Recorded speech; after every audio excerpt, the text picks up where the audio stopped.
We are ready to talk for the sake of peace on water issue with a neighbor. We are ready to talk to promote trade and also counter terrorism if they are serious. But if they choose to remain aggressor, then we shall defend our territory and our country like we have done a few days ago by the grace of God. वज़ीर-ए-आज़म शहबाज शरीफ की एक बार फिर भारत को मुज़ाकरात की दावत। कहा, अमन की खातिर हमसाया मुल्क से बातचीत के लिए तैयार हैं। मसला कश्मीर समेत तमाम तनाज़ात मुज़ाकरात से हल करना चाहते हैं। पानी, इंसदाद दहशतगर्दी, तिजारत पर बातचीत के लिए तैयार हैं। पाकिस्तान पुरअमन मुल्क हैं, खित्ते में अमन सलामती चाहते हैं। जारी हद होगी तो हम भरपूर जवाब देंगे। मुसल्लह अफवाज ने अवाम की ताकत से कामयाबी हासिल की। ईरानी सदर मसूद पज़ेश्कियान का पाक भारत जंगबंदी का खैर मकदम। कहा, खित्ते की तरक्की और खुशहाली अमन से ही मुमकिन है। पाकिस्तान और भारत को मिल बैठ कर मसाइल का हल निकालना चाहिए।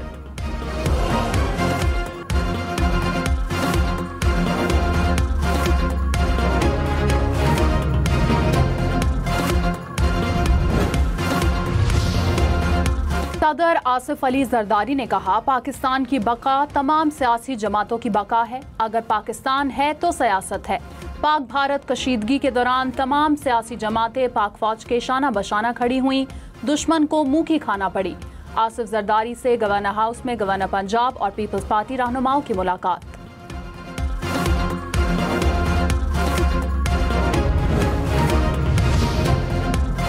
वज़ीर ख़जाना मोहम्मद औरंगज़ेब ने कहा, IMF बोर्ड में कर्ज प्रोग्राम में रुकावट डालने की कोशिश की गई। पाकिस्तान ने IMF के तमाम अहदाफ पूरे किए। बोर्ड में पाकिस्तान के केस पर मेरिट पर बात हुई। IMF प्रोग्राम पर अमल जारी रखेंगे। रवां हफ्ते वर्चुअल बातचीत जारी रहेगी। सरकारी मुलाजमीन की तनख्वाहों पर अभी कोई फैसला नहीं हुआ। सबको टैक्स देना होगा, वरना बात तनख्वाहदार तबके के गिर्द ही घूमती रहेगी।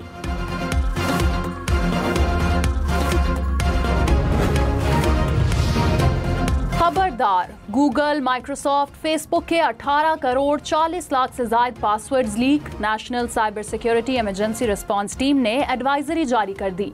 सार्फिन को फौरी तौर पर अपने अहम पासवर्ड तब्दील करने का मशवरा।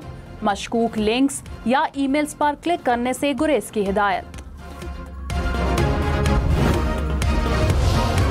जस्टिस जमाल मंदोखेल ने कहा, सुन्नी इत्तेहाद काउंसिल मखसूस नशिस्तों की हकदार नहीं। अक्सरियती फैसले में वजूहात लिखी गई कि PTI फरीक नहीं थी तो कैसे उन्हें नशिस्तें दी गईं।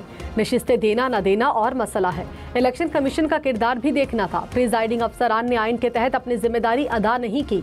सुप्रीम कोर्ट में मखसूस नशिस्तों के केस की समाअत। कहा, इंतखाबी निशान न होने से सियासी जमात खत्म नहीं होती।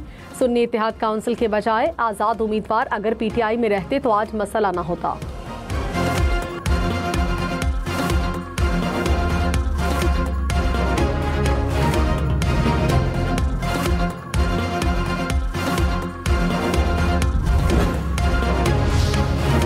पेशावर में पीपल्स पार्टी कारकुनों की रैली, पुलिस की मुजाहिरीन पर शेलिंग। पुलिस के मुताबिक मुजाहिरीन के रेड जोन में दाखिले की कोशिश पर शेलिंग की गई। बिलावल भुट्टो की मजम्मत। कहा, पुरअमन एहतजाज का रास्ता रोककर बदतरीन करप्शन को छुपाने की कोशिश की गई। ओछे हथकंडों से डरने वाले नहीं। खैबर पख्तूनख्वा की करप्ट हुकूमत का ताक़ुब जारी रखेंगे। बारखान में सिक्योरिटी फोर्सेस की कार्रवाई। कलादम BLA के 3 दहशतगर्द हलाक। CTD के मुताबिक दहशतगर्द तखरीबकारी की मंसूबाबंदी कर रहे थे। कार्रवाई के दौरान दहशतगर्दों ने फायरिंग की। जवाबी कार्रवाई में 3 दहशतगर्द हलाक, साथी फरार हुए। हलाक दहशतगर्दों से असलहा और बम बरामद।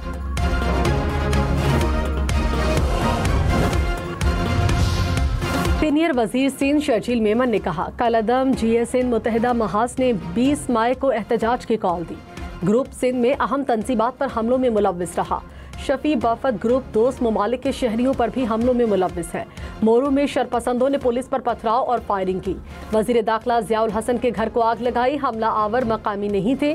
सियासी और दहशतगर्द जमातों में फ़र्क होना चाहिए। इंतशार और तशद्दुद को बर्दाश्त नहीं करेंगे।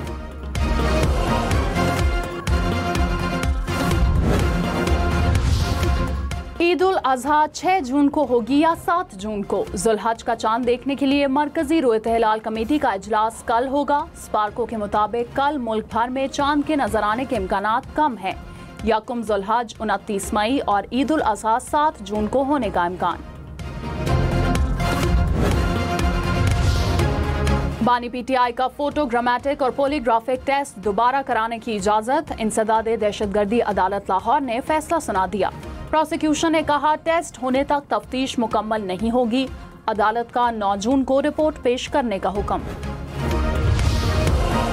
चेयरमैन पीटीआई बैरिस्टर गौहर ने कहा बानी पीटीआई की रिहाई के लिए हर मुमकिन कोशिश कर रहे हैं। बानी पीटीआई की रिहाई के लिए वर्कर्स के सवालात उठाना ठीक है। कोई भी ये तसव्वुर नहीं कर सकता कि बानी पीटीआई ने 2 साल जेल में क्यों गुजारे। बानी पीटीआई का केस मुकर्रर कराने की कोशिश कर रहे हैं। उम्मीद है केस ईद से पहले मुकर्रर हो जाएगा।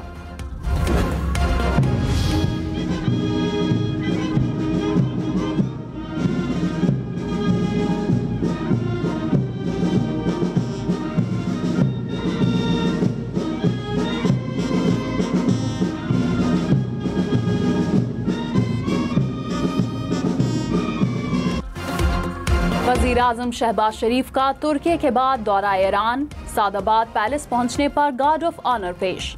शहबाज शरीफ की ईरानी सदर डॉक्टर मसूद पज़ेश्कियान से मुलाकात।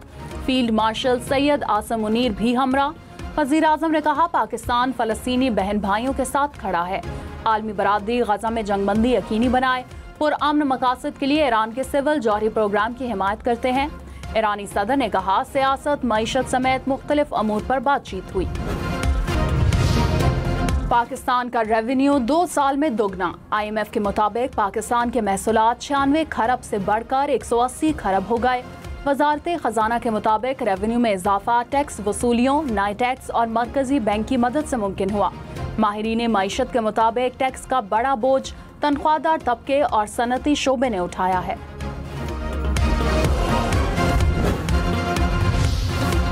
रवा माली साल तरसीलात ज़र हुकूमती हदफ से ज्यादा रहने की तवक्को। IMF ने स्टाफ रिपोर्ट में तरसीलात ज़र 36 अरब 20 करोड़ डॉलर रहने का तखमीना लगाया। IMF के मुताबिक अगले साल कमी के बाद 35 अरब 76 करोड़ 10 लाख डॉलर रहने का इम्कान है। वज़ीर आज़म ने बिलाल बिन साकिब को अपना मुआवने खसूसी मुकर्रर कर दिया। बिलाल बिन साकिब क्रिप्टो और ब्लॉकचेन से मुतालिक मुआवने खसूसी होंगे। बिलाल बिन साकिब का ओहदा वज़ीर मुमलिकत के बराबर होगा। नोटिफिकेशन जारी। वज़ीर आला सिंध का हैदराबाद सखा मोटरवे की तामीर में ताख़ीर पर मायूसी का इजहार। वफाकी हुकूमत की मोटरवे मंसूबे जल्द मुकम्मल करने की यकीन दहानी। वज़ीर आला सिंध से वज़ीर मवासलात अलीम खान की मुलाकात। मुराद अली शाह ने कहा कई मोटरवेज बन गईं लेकिन हैदराबाद सखर ताहाल मुकम्मल न हो सकी। अलीम खान बोले मंसूबे जल्द मुकम्मल करने के लिए पुरअज़्म हैं।